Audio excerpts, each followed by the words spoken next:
Saan mo ulit? So, ito na pala yung order ko sa Lazada ng welding machine mga idol. Ayan o, bubuksan natin. Hindi ko pa nabubuksan yan. Ayan, sige, buksan mo tol.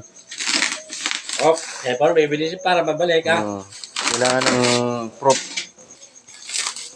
Ano? Ay, hindi yun. Ibawan. Ito yung order ko. Eh, alam ko siya mo kurang marka yun dito.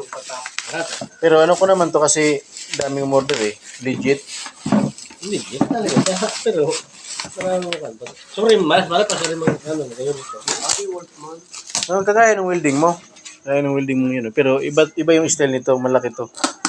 Tsaka 300 ano to eh. Converse. 300 grams. Legit naman. May gloves pa. May mga previous pa oh. Oh, malaki to kaysa dun sa'yo oh. Ayan oh. Kuya, diwult ko baga pare ah.